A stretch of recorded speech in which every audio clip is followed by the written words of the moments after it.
Hi, I'm Paul Potratz, and this week I'm going to give you 10, 11, or 12. I'm just going to give you some tips to grow your Instagram following organically.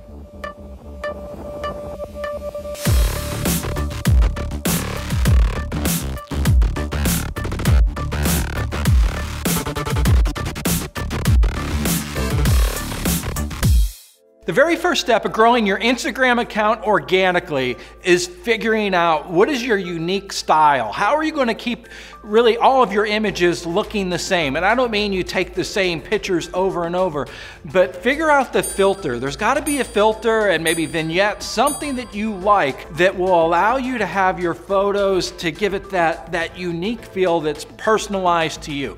The next part about it though is, what are you going to take pictures of? And it's really easier than you think. Are you going to use your Instagram account for business? Are you going to use it to attract clients? If so, you have to know your clients. What are your clients' interests? What are their hobbies? What are they passionate about? And I'm going to tell you, you'd be pretty safe with going with dogs and cats. But all kidding aside, if you go to my account, you'll see how I've really curated my content, that I talk about dogs, I talk about motorcycles, I talk about cars, I talk about travel. All of those things are things that my clients are interested in, as am I, because people like to connect with others that have similar interests. So the very first step is making sure that you have a unique style that's all your own, so when someone sees your photo that they have a pretty good indication that they know it's coming from your feed. So that's step one. Now, step two, hashtags. And I can't talk about hashtags enough. And the rule of thumb is that 11 hashtags is good, 30 hashtags is better. You just have to think about it this way. Oh, that's too many hashtags. It's not, because you're increasing your odds that individuals are going to find your feed by utilizing hashtags. So again, I'll tell you a minimum of 11, but why not use all 30? You're thinking, oh, I don't want all these hashtags. It makes it too busy. Well, here's a simple tactic to it. Post your photo without the hashtags. Just write your description, your story, whatever it is, and then go back and hit the message and then add your hashtags after the point. But you want to do this really quickly. You don't want to go back and do it as a day later or 2 days later, because you want it to really grow. You want it to take hold within the first hour. That's when the algorithm is really looking at stuff. And here's a quick little tip for hashtags.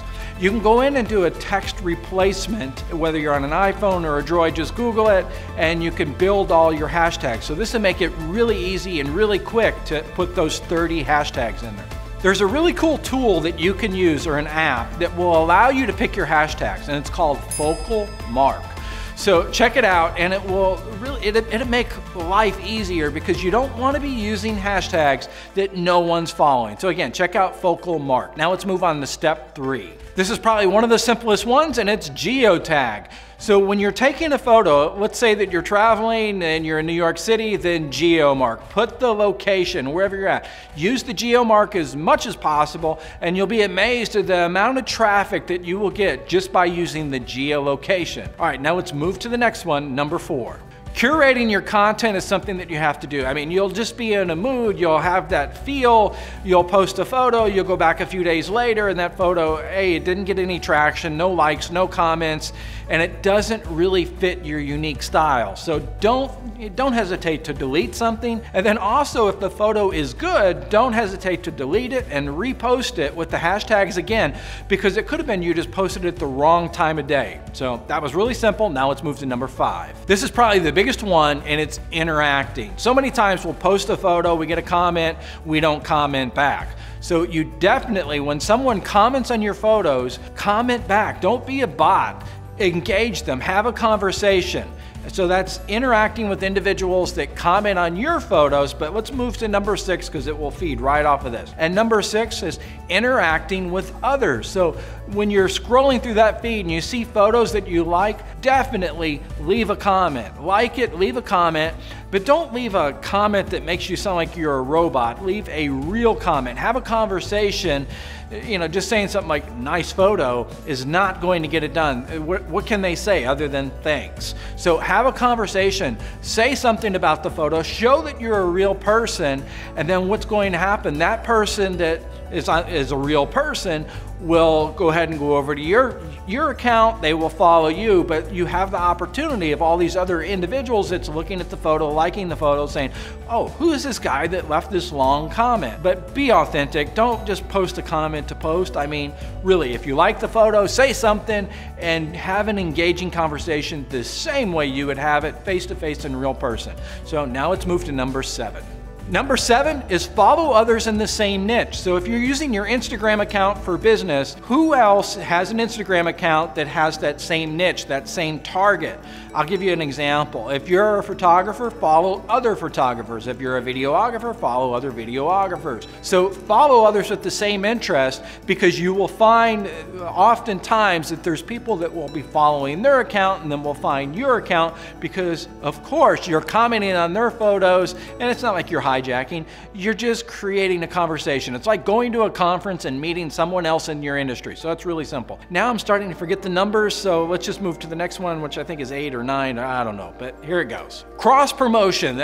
So many times we have our social media accounts and we just let it hang out there on its own. We do not cross promote. So we're talking about growing Instagram, so definitely use your Facebook account, your own Facebook account, to drive that traffic to cross promote. So when you post a photo on Instagram, go ahead and post it on Facebook without all the hashtags, because again, we already talked about that, and then tell the person, tell that audience to follow you on Instagram. If you have a YouTube channel, cross promote. Just cross promote that way. Don't put the logo on your storefront and say follow us on Facebook and Instagram. I just think that's cheesy. All right, so let's move to number 9. Number 9 is cross promoting externally. Where I talked about cross promoting using your own Facebook account, I'm talking about cross promoting with other individuals that have that same niche. I already told you to follow them, but now here's your opportunity to have a conversation with them. Here's your opportunity to get them to reshare your content, because you're going to reshare their content. Take same practices that we use in real life and use it in your social media campaigns. So I hope I made that simple. So there's definitely others out there that are in the same niche that would be willing to share their audience with you, because you're going to share your audience with them. Simple process, and it doesn't take much time. So cross promote externally. Now let's move to number 10. Nurture your followers. You have an audience, but do not forget about them. I mean, think about that person that used to be your best friend years ago, and you used to have conversations with them, and then life got in the way and you quit talking to them, and you don't even know what happened. Well, that's what's happening on your Instagram account. So I'm telling you, when you have those individuals that are commenting on your photos, nurture that relationship. Tell them thank you, have a conversation, find some common interest. Maybe they're into music and you're into music, so have those conversations. The photo doesn't have anything to do with music, but have a conversation. So nurture, nurture, and nurture. Just keep that relationship hot. Now let's move to the next one, which is number 11. Who doesn't love something free? So incentivize. Say, for example, that you're a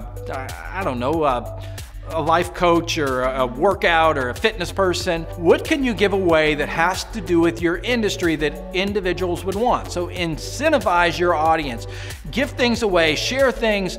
This will help grow your following. It gives you something to talk about other than just post photos. It gives you something tangible to talk about and I mean, who doesn't love something free? All right, so I talked about that enough, so now let's move on to number 11.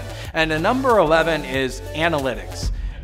Wait, it's 12. They told me it's 12. So whatever, I'm giving you more than I told you I was gonna give you. So analytics, you have the Instagram analytics, but I would also say look into some various different types of Instagram analytics, because you really wanna find out when is the best time to post? What is it, which posts are getting the most growth? In other words, which photos are being liked by your audience the most? And if you don't know what's working well, other than by comments and likes and views, then you're missing an opportunity. So there you go, analytics. I gave you 12 tips, and I'll see you next week when we talk about something new.